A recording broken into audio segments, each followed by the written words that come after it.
भारत में लोकसभा इंतखाबात मुकम्मल होने के बाद एग्जिट पोल नरेंद्र मोदी की तीसरी बार हुकूमत बनने के रोशन इम्कानात की खबर दे रहे हैं। हफ्ते को 7वां मरहला मुकम्मल होने के बाद अगरचे वोटों की गिनती मुकम्मल होने और नताइज आने के लिए मजीद 2 रोज़ का इंतजार रहेगा, लेकिन बेशतर एग्जिट पोल्स बीजेपी इत्तेहाद को 303 से जायद नशिस्तें मिलने के अंदाजे लगा रहे हैं। लोकसभा की कुल 543 सीट्स में से सादा अक्सरियत के लिए 272 नशिस्तें दरकार है, तो 303 272 से कहीं ज्यादा है, तो सादा अक्सरियत तो बासानी कहा जा रहा है कि मिल जाएगी बीजेपी को। कांग्रेस और तकरीबन 2 दर्जन जमातों के इत्तेहाद के इंतखाबात में शिकस्त दिखाई दे रही है। इस जीत के भारत में बसने वाले मुसलमानों, मकबूजा कश्मीर और पाकिस्तान के साथ ताल्लुकात पर क्या असरात होंगे, इस पर हम कुछ बात करेंगे। सीनियर साफ़ी और तज्ज़ियाकार हामिद मीर साहब ने हमें ज्वाइन किया है। मीर साहब, सबसे पहले यही कि एक बार फिर बीजेपी की हुकूमत एग्जिट पोल्स के मुताबिक बनने जा रही है। पाकिस्तान से रिलेटेड क्या इसके असरात होंगे, खित्ते पर भी, पाक भारत ये जो ताल्लुकात है इस पर भी? सबसे पहले तो हमें यह समझना चाहिए कि इस मरतबा नरेंद्र मोदी ने नारा लगाया था कि इस बार 400 पार, यानी कि वो तकरीबन 400 सीटें हासिल करने की उम्मीद लगाए बैठे थे, जो कि 2/3 मेजॉरिटी बनती है। लेकिन एग्जिट पोल्स के मुताबिक उनको 400 सीटें नहीं मिल रही, बल्कि 300 से लेके और 303 या 305 के दफ्तर उनको सीटें मिल रही हैं, जो कि सिर्फ एक सिंपल मेजॉरिटी है। अब मोदी साहब जो है वो 400 सीटें लेने की क्यों कोशिश कर रहे थे, क्योंकि वो जो इंडिया का कॉन्स्टिट्यूशन है उसमें कुछ बड़ी तब्दीलियां करने चाह रही हैं। तो इसके लिए उनकी ये कोशिश थी कि न सिर्फ ये कि हिंदुस्तान जो है उसका नाम तब्दील कर दिया जाए, उसका आइन तब्दील कर दिया जाए, इस रियासत को एक प्योर हिंदू मजहबी रियासत बना दिया जाए। और आपको याद होगा कि 2019 में भी जब इलेक्शन हो रहा था तो उस वक्त भी ये कहा जा रहा था जी कि मोदी साहब अगर वजीर आजम बन जाएंगे तो उसके बाद पाकिस्तान और इंडिया के ताल्लुकात बड़े बेहतर हो जाएंगे, लेकिन सूरत हाल बिल्कुल उसके बरक्स निकली। तो अब भी मैं ये समझता हूँ कि मोदी साहब जो है उन्होंने इस इलेक्शन की जो कैंपेन चलाई उसमें उन्होंने पाकिस्तान के खिलाफ बहुत नफरत फैलाई, मुसलमानों के खिलाफ नफरत फैलाई, और जो दीगर अकलीतें हैं उनको भी इन्होंने टारगेट किया, लेकिन खास तौर पे पाकिस्तान और मुसलमान उनका निशाना थे। वो नफरत की सियासत के जरिए 400 सीटें हासिल करना चाह रहे थे, लेकिन तमाम तर जोर लगाने के बावजूद, पाकिस्तान का मजाक उड़ाने के बावजूद, मुसलमानों और उनके अकायद का मजाक उड़ाने के बावजूद वो 400 सीटें हासिल करते हुए नजर नहीं आ रहे।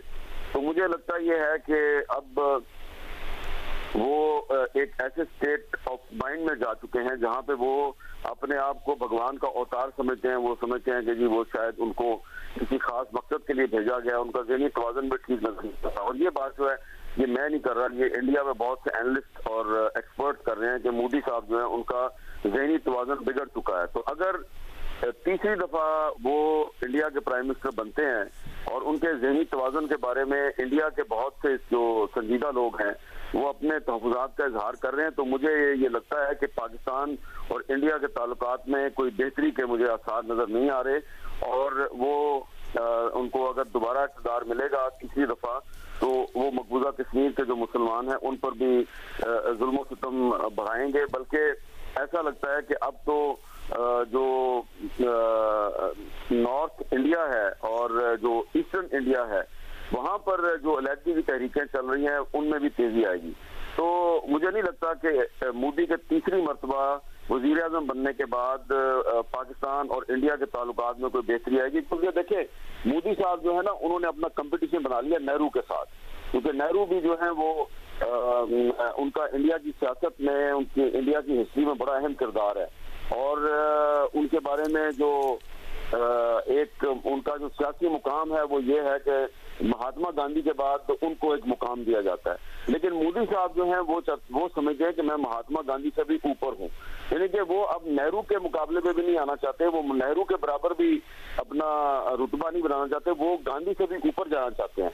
और इसीलिए जो गांधी का कातिल है नथुराम गोडसे, उसको मोदी साहब के पिछले 2 अदवारे हुकूमत में उनको एक हीरो के तौर पर पेश किया गया। तो बज़ाहिर मोदी साहब जो है वो पाकिस्तान और मुसलमानों के खिलाफ नफरत फैला के अपना जो सियासी एजेंडा है उसको आगे बढ़ा रहे हैं। लेकिन अगर आप इन दी लॉन्ग रन देखेंगे तो मोदी साहब का तीसरी मर्तबा भारत का वजीर आजम बनना भारत के लिए ठीक नहीं होगा, क्योंकि न सिर्फ ये कि जो इंडियन कॉन्स्टिट्यूशन है जिसकी बुनियाद सेकुलरिज्म है, वो इंडियन कॉन्स्टिट्यूशन की बुनियाद को खत्म करना चाहते हैं, बल्कि वो हिंदुस्तान में जो मुसलमान और दीगर अक़ीदे हैं वो जबरदस्ती इन सब का मजहब तब्दील करा के इन सबको हिंदू बनाना चाहते हैं। और सबसे अहम बात जिसकी तरफ पाकिस्तान के बहुत से दानिशवर और सियासतदान तवज्जो नहीं देते कि मोदी साहब ने अब इंडिया की जो पार्लियामेंट है वहां पर अखंड भारत यानी ग्रेटर इंडिया का नक्शा भी अवेजा कर दिया है। और अखंड भारत का मतलब ये है कि वो पाकिस्तान, बांग्लादेश, नेपाल, बर्मा, श्रीलंका और अफगानिस्तान इन तमाम ममालिक को अपनी राजधानी समझते हैं और इन पर कब्जा करके वो अखंड भारत का हिस्सा बनाना चाहते हैं। तो जो लोग पाकिस्तान में ये समझते हैं या उम्मीद लगा के बैठे हैं कि मोदी साहब आएंगे तो पाकिस्तान के साथ ताल्लुकात बहुत बेहतर हो जाएंगे, उन्हें चाहिए कि सिर्फ वो जो इंडियन पार्लियामेंट के अंदर अखंड भारत का जो एक नक्शा लगाया गया है उस नक्शे को देख लें। उस नक्शे में पाकिस्तान भी है, बांग्लादेश भी है, नेपाल भी है, बर्मा भी है, श्रीलंका भी है और अफगानिस्तान भी है। तो वो तो भाई हमारे मुल्क पे कब्जा करना चाहते हैं और हमारे कुछ दानिशवर समझते हैं कि वो आएंगे तो पाकिस्तान से बड़ी दोस्ती हो जाएगी।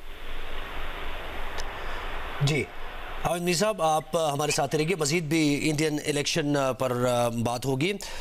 राहुल गांधी भी इस पर रिस्पॉन्ड कर रहे हैं और वो ये जो एग्जिट पोल्स आए हैं इस पर भी उन्होंने शदीद तशवीश का भी इज़हार किया है। भारतीय वज़ीर आज़म नरेंद्र मोदी ने लोकसभा चुनाव में भारी अक्सरियत से कामयाबी के दावे किए, मगर अपोजिशन जमात इंडियन नेशनल कांग्रेस ने मोदी की जीत दिखाने वाले एग्जिट पोल मुस्तरद कर दिए हैं। इसका नाम एग्जिट पोल नहीं है, इसका नाम मोदी मीडिया पोल है। ये मोदी जी का पोल है, फैंटेसी पोल है उनका। सर कितनी सीटें आ रही हैं आपके हिसाब से? सिद्धू मूसेवाला का सॉन्ग सुना आपने? 295। इसके साथ साथ भारत की आम आदमी पार्टी के मोदी की कामयाबी पर मबनी एग्जिट पोल नताइज उन्होंने भी मुस्तरद किए हैं। आम आदमी पार्टी के सरबराह अरविंद केजरीवाल ने यह कहा है कि मोदी मीडिया एग्जिट पोल नताइज हैं जो कि फर्जी हैं। मेरे से लिखवा लो, सारे एग्जिट पोल फर्जी हैं। एक एग्जिट पोल वाले ने राजस्थान में टोटल 25 सीट है, उसमें 25 में से 33 दे दिए उन्होंने बीजेपी को। ऊपर से आया होगा भाई बीजेपी को ज्यादा देने हैं, तो उसने कहा मोदी जी क्या याद रखोगे आप भी, आपको 25 में से 33 दे दिए। तो पूरा का पूरा फर्जी है, पूरा एग्जिट पोल फर्जी है। कांग्रेस और आम आदमी पार्टी का रिएक्शन इन एग्जिट पोल्स पर आपने देखा। हामिद मीर साहब हमारे साथी हैं। मीर साहब, जैसे आप भी बात कर रहे थे, सेकुलर इंडिया की बात कर रहे थे, ग्रेटर यानी फास्टेस्ट ग्रोइंग इकोनॉमी की हम बात कर रहे थे मोदी के आने से पहले, लेकिन बहुत ज़्यादा डेंट पहुंचा भारत को, उसका तासुर बड़ा एक्सट्रीमिस्ट एक मुल्क के तौर पर गया। लेकिन उसके बावजूद आपको ये तशवीशनाक कोई बात लगती है कि चले 400 क्रॉस नहीं किया, एब्सोल्यूट मेजॉरिटी नहीं मिली, 2/3 नहीं मिली, लेकिन एग्जिट पोल के मुताबिक उन्होंने सिंपल मेजॉरिटी तो ले लिया है। तो जो भारत के अवाम है, जो लोग हैं, क्या सोच पनप रही है? यानी एक्सट्रीमिस्ट सोच की को सपोर्ट कर रहे हैं। ये भी अपनी जगह एक तशवीशनाक बात तो है। देखें, उसमें बुनियादी वजह उसकी ये है कि जो कांग्रेस पार्टी है वो ये उसकी कमजोरियां और उसकी गलतियां जो हैं वो मोदी की सबसे बड़ी स्ट्रेंथ बन गई हैं। अब आप देखिए कि मोदी साहब जो हैं वो उन्होंने पिछले 1-1.5 साल में अपने जो बड़े बड़े पॉलिटिकल ओपोनेंट्स हैं, जैसा कि राहुल गांधी हैं और अरविंद केजरीवाल हैं, इन दोनों को उन्होंने इनकी कमजोरियों का फायदा उठाकर इनको जेल में डाला, इन पे झूठे मुकदमे कायम किए। राहुल गांधी को तो डिस्क्वालीफाई कर दिया, लेकिन बाद में उनकी डिस्क्वालिफिकेशन खत्म हो गई। अरविंद केजरीवाल साहब को शराब का लाइसेंस देने के इल्जाम में उन्होंने काफी दिन तक जेल में रखा। अब इसमें जो सबसे जो अहम चीज है वो ये है कि जो इंडिया की सुपीरियर जुडिशरी है, आला अदलिया है, वहां पर मोदी साहब ने अपनी मर्जी के जजेस को अपॉइंट कर दिया है। और ये बात आप याद रखिए कि पाकिस्तान और इंडिया जैसे ममालिक में जब सुपीरियर जुडिशरी जो है उसमें हुकूमत की मर्जी के जज जब तैनात हो जाते हैं तो फिर हुकूमत जो है वो उन जजों के जरिए अपनी मर्जी पे फैसले लेती है। जैसा कि आपने देखा कि मकबूजा कश्मीर के मुतालिक जो आर्टिकल 370 था उसको सस्पेंड किया गया और इंडिया की सुप्रीम कोर्ट जो है उसने उस सस्पेंशन के हक में फैसला दे दिया। लेकिन इसके साथ ही साथ जो लोअर जुडिशरी है वहां पर भी मोदी साहब की कोशिश ये है, एक जो मुफ्तात अंदाजा है उसके मुताबिक उन्होंने जहां जहां पे बीजेपी की हुकूमत थी तो पिछले 4-5 साल के दौरान बीजेपी ने वहां पर जो लोअर जुडिशरी है वहां पे तकरीबन 650 के करीब जो अपनी मर्जी के जज हैं उनको वहां पे उन्होंने अपॉइंट करवाया है और जो हाई कोर्ट में और सुप्रीम कोर्ट में उनकी मर्जी के जज लगाए गए हैं उनकी तादाद तो बहुत ज्यादा है। तो ये सारा एक प्लान था मोदी साहब का कि वो जुडिशरी को टेक ओवर करना चाह रहे थे और अब उनकी कोशिश ये थी कि ये जो लोकसभा का इलेक्शन है इसमें 400 से ज्यादा सीटें हासिल करके वो कॉन्स्टिट्यूशन में अमेंडमेंट की जो पोजीशन है वो हासिल करना चाह रहे थे जो कि उनको नहीं मिल रही। और इसमें अभी भी मैं ये समझता हूँ कि जो राहुल गांधी हैं, अरविंद केजरीवाल हैं, ममता बनर्जी हैं और जो ऑपोजिशन के बड़े बड़े लीडर हैं, बज़ाहिर तो अब वो सारे के सारे हमें मोदी साहब से तंग नजर आते हैं, लेकिन इन्होंने कोई बहुत बड़ा इत्तेहाद बनाने के लिए वो कोशिश नहीं की मोदी साहब के खिलाफ। तो इनकी जो कांग्रेस की और दीगर ऑपोजिशन जमातों की जो कमजोरियां हैं वो मोदी की सबसे बड़ी स्ट्रेंथ बन चुकी है। लेकिन इसके बावजूद आप देखें कि मोदी साहब जो हैं उनका ये दावा जो है वो हमें सच्चा साबित होता हुआ नजर नहीं आ रहा कि इस बार 400 पार 400 सीटें तो वो किसी भी सूरत में नहीं ले रहे। जी, यानी ये कमजोरियां कांग्रेस की हैं और दीगर ऑपोजिशन जमातों की जिसका फायदा बीजेपी उठा रही है। मीर साहब हमारे साथ ही रहिए। साबिक पाकिस्तानी सफीर और खारजा उमूर की माहिर मलिया लोधी साहिबा ने हमें ज्वाइन किया है। बहुत शुक्रिया मलिया साहिबा, आपने वक्त दिया। हामिद मीर साहब ये कह रहे हैं कि उनका तो नारा ग्रेटर इंडिया अखंड भारत का नारा है और फिर वो मुसलमानों के खिलाफ जो उनको विक्टिमाइज करना ये सबके सामने ही है। तो क्या एक्सपेक्टेशन रखी जाए अगर मुमकिन तौर पे ये एग्जिट पोल ठीक है और बीजेपी की हुकूमत दोबारा बनती है? तो यही है कि वजीर आजम मोदी को तीसरी टर्म आसानी से मिल रही है। अब ये और बात है कि वो 400 वाली बात कि क्या उनके पास इतनी ताकत होगी, इसलिए कि काफी लोगों का वहां पर जो अंदेशा है वो ये है कि वो आइन को तब्दील करना चाहेंगे ताकि भारत को एक हिंदू रियासत वो डिक्लेयर कर सके। वैसे तो उनकी सारी जो पॉलिसीज रही हैं पिछले 10 साल वो तो इसी डायरेक्शन में रही है ना कि उन्होंने ज्यादा से ज्यादा यही किया है कि हिंदुत्व जो आइडियोलॉजी है उसको फरोग दिया है। मगर 2-3 चीजें मेरा ख्याल है जो इलेक्शन से अभी सामने आ रही है और जो उनकी कॉन्फर्मेशन बाकी है उसको भी हमें नोट करना चाहिए। एक तो ये कि इतनी ज्यादा मेरा ख्याल है कभी पहले किसी कैंपेन में मुसलमानों के खिलाफ इस तरह से टारगेट नहीं किया गया और पाकिस्तान के खिलाफ भी। और फिर जिस तरह से बीजेपी ने एक रिलीजियस कम्युनिटी को दूसरे के खिलाफ भड़काया है उसका कोई प्रेसिडेंट नहीं है। दूसरा पहलू इस इलेक्शन का यही रहा है कि लगता ये है कि टर्नआउट इतना ज्यादा नहीं था कंपेयर टू लास्ट इलेक्शन, तो उस पर भी हमें भी तजिया करना पड़ेगा कि उसका क्या मतलब है। और तीसरी चीज यही है कि आया मोदी सबसे ताकतवर वजीर आजम बन के सामने आएंगे, क्या उनके पास ये कॉन्स्टिट्यूशन चेंज करने की कैपेसिटी होगी, क्या वो 400 से ज्यादा ले जाएंगे सीटें अपने अलायंस के साथ? तो ये सारे सवाल अभी इनके जवाब आने हैं। जी, अच्छा ये भी कहिएगा, भारत बहरहाल हमारा नेबर है, अब वो ताल्लुकात तो जिस भी तरह हमारे चल रहे हैं, हम तो अमन की ख्वाहिश हमेशा की है, बराबरी की बुनियाद पर ताल्लुकात को हमने हमेशा वेलकम किया है। क्या हो पाएगा, फोर्सी क्या कर रही हैं अगर नरेंद्र मोदी आगे वजीर आजम बनते हैं? तो देखिए उससे तो फिर जाहिर है कोई ज्यादा खुशाइन बात तो नहीं होगी पाकिस्तान इंडिया ताल्लुकात के लिए, इसलिए कि जिस तरह से बीजेपी और मोदी ने खुद टारगेट किया है, पाकिस्तान बैशिंग की है इलेक्शन कैंपेन में। अब कुछ लोगों का कहना यह होगा कि देखें इलेक्शन में तो इस तरह की बातें होती है, रेटरिक होता है, लेकिन इसका देखें ना फिर इसका कॉन्सिक्वेंस भी होता है, इसका नतीजा होता है, इसकी इम्प्लीकेशंस भी निकलती हैं।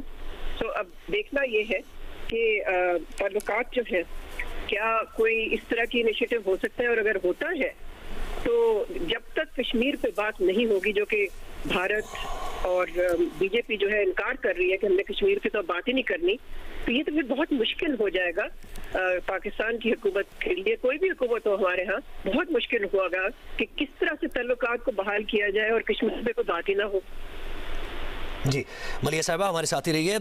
हामिद मीर साहब भी हमारे साथ हैं, हमें ज्वाइन किया साबिक़ सेक्रेटरी खारजा एजाज़ चौधरी साहब ने। बड़ा तजुर्बा है खारजा उमूर से मुताल्लिक़, बड़ी ऑब्जर्वेशन भी है। बहुत शुक्रिया आपने वक्त दिया। एजाज़ साहब ये कहिएगा कि ये जो सारी कैंपेन मोदी ने चलाई है, पाकिस्तान मुखालिफ कैंपेन है, मुस्लिम मुखालिफ कैंपेन है और बहुत ही एक्सट्रीमिज़म पर मबनी कैंपेन है, आप ये समझते हैं ये महज नारे और एज ए कैंपेन थी, थोड़ा सा वज़ीर आज़म बनने के बाद न्यूट्रलाइज हो जाएगी और ताल्लुकात वो भी अपने पड़ोसी ममालिक से बेहतर करने की कोशिश करेंगे, उस एक्सट्रीम पर नहीं होंगे? मैं इस वक्त मुल्क से बाहर हूँ, कुछ हिंदुस्तानी दानिशवरों से मिला तो उन सब का ये ख्याल था कि ये इलेक्शन रेटरिक का ये ख़त्म हो जाएगा, पर मेरा ज़ाती तौर पर ये ख्याल ऐसा नहीं है। मैंने ये देखा है कि जब भी वो मैनिफेस्टो में जो चीज़ लिखते हैं और रेटरिक में लाते हैं उस पर अमल करते हैं। कम से कम पिछला जो 2019 का इलेक्शन है उसमें तो उन्होंने ये कहा था कि हम 370 ख़त्म करेंगे और सब कुछ करेंगे जो उन्होंने किया। और अब की बार तो जो उनका रेटरिक है वो पाकिस्तान के अलावा हिंदुस्तान में बसने वाले मुसलमानों के खिलाफ इतना ज्यादा है कि मैं समझता हूँ कि उनके लिए एक दाखिली तौर पर भी बहुत फिक्र की बात उनको ज्यादा होनी चाहिए। पाकिस्तान और सारे हमसाया ममालिक के लिए तो मसला है ही है, और उसकी वजह ये है कि वो एक नेट सिक्योरिटी प्रोवाइडर का लफ्ज बोल रहे हैं, जिसका मतलब ये है कि वो एक पुलिस मैन बनना चाहते हैं, पूरे इलाके का एक हेजमोन पावर के तौर पर आना चाहते हैं। तो जी बड़ी जी आवाज आ रही है? जी बिल्कुल आ रही है, बड़ी अहम बात आप करें, कंटिन्यू कीजिए। अच्छा सर, तो मैं ये कह रहा था कि वो जो नेट सिक्योरिटी प्रोवाइडर का रोल अब लेना चाहेंगे और उसके लिए वो पूरे खित्ते के ममालिक के लिए बहुत बड़े इम्तिहान होगा, क्योंकि सबके साथ ताल्लुकात खराब हो सकते हैं, लेकिन सबसे ज्यादा बड़ा मसला हिंदुस्तान के अपने अंदर होगा, क्योंकि मुसलमान भी हैं, दूसरी माइनॉरिटीज भी हैं, लो कास्ट हिंदूज भी हैं। मुझे तो एक बहुत बड़ा तलातुम उनके अंदर नजर आ रहा है। तो ये कोई बहुत अच्छी खबर शायद हिंदुस्तान और हमारे खित्ते के लिए नहीं होगी, लेकिन बहरहाल ये हिंदुस्तान के अपनी आवाम का इंतखाब है। अगर वो इस रास्ते पे जाना चाहते हैं तो वो जाएंगे। जी एजाज साहब हमारे साथ रहिए। मीर साहब, जैसे एजाज साहब कह रहे हैं कि ये कोई अच्छी खबर इस खित्ते के लिए, उनके अपने मुल्क के लिए, पाकिस्तान के लिए नहीं होगी, तो अब इसके पेश नज़र हमें अपने खारजा उमूर से मुताल्लिक़ या खारजा जो ताल्लुकात है दीगर मुल्कों से, जो बड़ी पावर्स हैं, अमेरिका है, रूस है, चाइना है, फिर खित्ते में तो हमें देखना ही होगा, तो हमें मज़ीद अब यानी भारत को मद्देनज़र रखते हुए इन ताल्लुकात को उस्तवार करने की भी ज़रूरत पड़ेगी। बड़े मुख्तार अंदाज में गुफ्तगू की है, और लेकिन मैं तो डिप्लोमेट नहीं हूँ, मैं तो सीधी सीधी बात करूंगा। वो ये है कि कोई उम्मीद ना रखी जाए, हिंदुस्तान के साथ ताल्लुकात में बेहतरी में कोई उम्मीद ना रखी जाए। एजाज चौधरी साहब ने जो ना उनका जो ट्रैक रिकॉर्ड है नरेंद्र मोदी का, उसको मेंशन किया है, और वो बिल्कुल ठीक कह रहे हैं कि उन्होंने 2019 में अपने इलेक्शन मैनिफेस्टो में ये कहा था कि हम 370 को सस्पेंड करेंगे, और उन्होंने किया। इस मर्तबा जो उनका वजीर दफा था राजनाथ और मोदी साहब, उन्होंने जगह जगह पर ये कहा है कि हम पाकिस्तान का जो ज़ेर इंतजाम कश्मीर है, जिसको हम आज़ाद कश्मीर कहते हैं, उन्होंने जगह जगह पे कहा है कि हमने इस पर कब्जा करना है। तो हमें हिंदुस्तान से किसी भी किस्म का जो एडवेंचर है उसके लिए तैयार रहना चाहिए, और हमारे जो कुछ पाकिस्तानी बिजनेस कम्युनिटी के लोग हैं जो मखसूस मकासद के तहत या बहकावे में आके ये बात करते हैं जी कि वो हमें भी इंडिया के साथ तिजारत करनी चाहिए। इंडिया के साथ तिजारत कोई बुरी चीज नहीं है, वो होनी चाहिए, लेकिन इंडिया के साथ तिजारत जो है वो पाकिस्तान के नेशनल इंटरेस्ट को सामने रख के होनी चाहिए। ये नहीं है कि आप तिजारत की भीख मांग रहे हैं और वो जो है वो आपको जो है अपनी टर्म्स एंड कंडीशंस डिक्टेट करके और उसके बाद वो आपके साथ तिजारत करें। तो असल चीज ये है कि आप ये देखें कि इस इलेक्शन कैंपेन में मोदी ने पाकिस्तान के बारे में और आजाद कश्मीर के बारे में क्या बातें की हैं, और मोदी साहब जो है वो अब कोशिश करेंगे कि चौथी टर्म के लिए वो अपनी तैयारी करें। उन्होंने नहीं जाना कहीं पे, वो कोशिश करेंगे। मैंने पहले भी कहा कि वो नेहरू से भी आगे जाना चाह रहे हैं, वो महात्मा गांधी से भी आगे का मुकाम हासिल करना चाहते हैं, और ये उनको तभी मिलेगा अगर खुदा न खास्ता उन्होंने इस हालिया इलेक्शन कैंपेन में जो दावे किए हैं, जो वादे किए हैं, वो उन पे अमल दरामद करेंगे। तो इसलिए मोदी साहब का तीसरी मर्तबा जो वजीर आजम बनना है हिंदुस्तान का, वो पाकिस्तान के लिए खतरे की घंटी है, और हमें जो है वो ख्वाब गफलत से बाहर आना चाहिए, और जो मोदी साहब ने तकरीरें की हैं, जो दावे किए हैं, उनका एनालिसिस करना चाहिए, और बाकायदा पाकिस्तानी कौम को तैयार करना चाहिए कि वो पाकिस्तान के खिलाफ कोई भी एडवेंचर कर सकते हैं। और ये बात जो है वो मैं ऐसे नहीं कर रहा, उसकी वजह यह है कि जो चौधरी साहब ने जो एक बात मेंशन की, वो बहुत इंपॉर्टेंट है कि 2019 की इलेक्शन कैंपेन में जो बातें की मोदी ने, वो उनको उसने पूरा करने की पूरी कोशिश की, और अब 2024 में वो जो बातें कहते रहे हैं तवातर के साथ, और उनके साथी भी जो कहते रहे हैं, तो आप देख लीजिएगा कि वो चौथी टर्म हासिल करने के लिए उन पर अमल दरामद करने की कोशिश करेंगे। जी अच्छा, मलिया साहबा आप क्या कहेंगी? इससे पहले भी हामिद मीर साहब जब हमसे बात कर रहे थे, उन्होंने ये कहा कि ये मोदी की कामयाबी तो है ही, लेकिन जो ऑपोजिशन जमातें हैं, कांग्रेस की अपनी कोताहियां हैं, नाकामियां हैं, और दीगर ऑपोजिशन जमातें हैं। वैसे तो कांग्रेस की अप्रोच आप देखें सेकुलरिज्म की तरफ, और बहुत ही लिबरल अप्रोच है, सबको अकोमोडेटिव अप्रोच इसको कहा जा सकता है। तो क्या इंडिया के अंदर ये सोच, और इस खित्ते में भी, पूरी दुनिया में भी, क्या नेशनलिस्ट हार्डकोर अप्रोच अब जन्म ले रही है, और उसी के तहत कैंपेन भी हो रही है पूरी दुनिया में, और वही लीडर कामयाब भी हो रहा है? आपने इसका कैसे एनालिसिस किया? देखिए, हम पूरी दुनिया में ही देख रहे हैं एक ट्रेंड है, और वो ट्रेंड है हाइपर नेशनलिज्म का, एक्सट्रीम नेशनलिज्म का, और इसमें पॉपुलिज्म का बहुत बड़ा रोल रहा है। मुख्तलिफ मुल्कों में हम देख लें, ट्रंप की कामयाबी देख लें, हालांकि वो कन्विक्ट हुआ है, लेकिन उसके बावजूद उसकी सपोर्ट जो है वो वहीं की वहीं है, बल्कि शायद ज्यादा ही हो गई है। तो ये पॉपुलिस्ट किस्म के जो फिगर्स हैं, हम सब देख रहे हैं कि ये वर्ल्ड वाइड ट्रेंड का एक हिस्सा है। लेकिन ये भी जाहिर है कि जिस तरह से अमेरिका में भी वहाँ की डेमोक्रेटिक पार्टी इतनी कमजोर है, उसी तरह कांग्रेस पार्टी और जिस अलायंस में वो है, उन्होंने कोई इस तरह का नैरेटिव नहीं दिया मुल्क को, कोई इस तरह का प्रोग्राम नहीं दिया।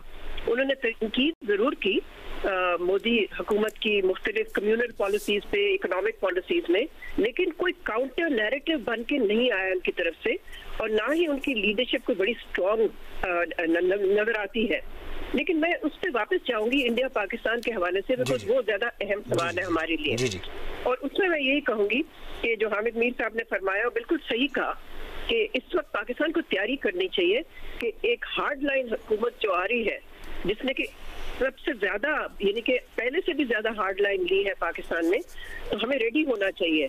तो एक तो मौका आएगा जब हमारे वजीर आजम चीन जाएंगे अगले 2 दिनों में, वहां पर चीन के साथ कंसल्टेशन करना, और यही देखना कि असेस करना कि इसकी इम्प्लीकेशन चीन के लिए क्या है, बिकॉज आखिर भारत जो है वो चीन के भी तो खिलाफ बहुत कुछ करता है, और अमेरिका का एक तरह से आला भी बना हुआ है।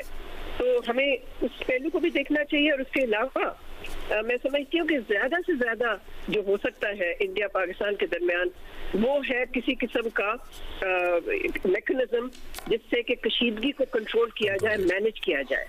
लेकिन मोदी ने ये भी कहा है इलेक्शन कैंपेन में, ये भी हमें याद रखना चाहिए कि वो बालाकोट का नाम तो नहीं लिया उन्होंने, लेकिन उन्होंने ये जरूर कहा है कि अगर कोई टेररिस्ट अटैक होता है इंडिया पे, तो वो टेररिस्ट के घर तक पहुंचेंगे।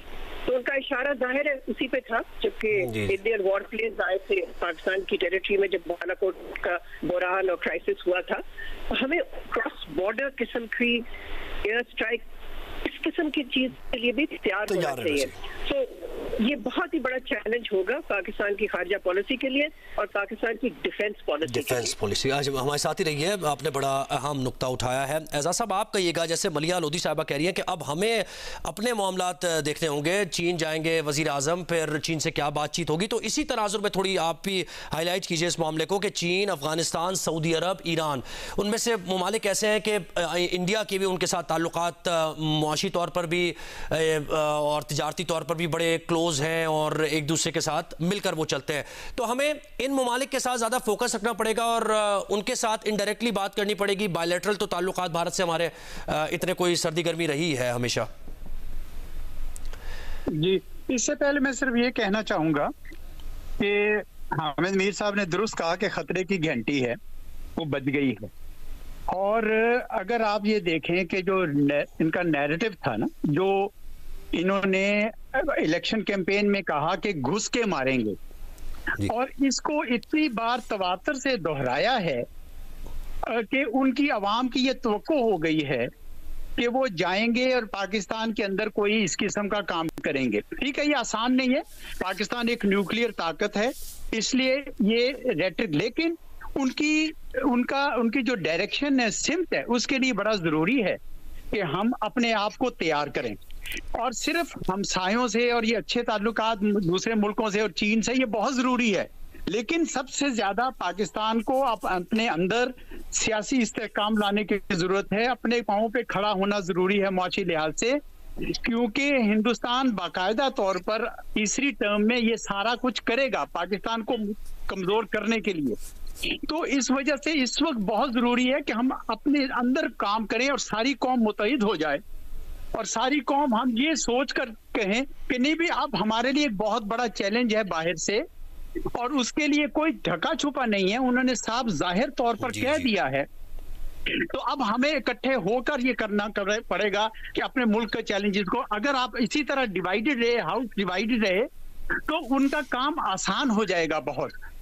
और दूसरा ये है कि ये सही कह रही है डॉक्टर साहिबा, मैं मानता हूँ कि चीन आपका बहुत अच्छा दोस्त है, चीन के साथ मिलकर जरा इस पे स्ट्रेटजी बनानी चाहिए, और जो गल्फ के ममालिक हैं जरूर उनसे भी बात करें, अगर चाहे वो तो आपको पता है कि हिंदुस्तान के साथ काफी अच्छे ताल्लुकात रखते हैं, लेकिन मेरा ख्याल है कि अपने अंदर दाखिली तौर पर हमें बहुत काम करने की जरूरत है। अपने अंदरूनी मामलात को देखने की जरूरत है। बजा फरमाया आपने कि डायरेक्शन जो भारत की है, जिस तरफ वो बढ़ रहा है, जो अज़ाइम है, तो उसको लेकर हमें तैयार होना पड़ेगा। सीनियर सहाफ़ी और तजज़ियाकार हामिद मीर साहब हमारे साथ है, बहुत शुक्रिया आपका। मलिया लोधी साहिबा ने वक्त दिया, एजाज चौधरी साहब ने हमें वक्त दिया, बहुत शुक्रिया आपका।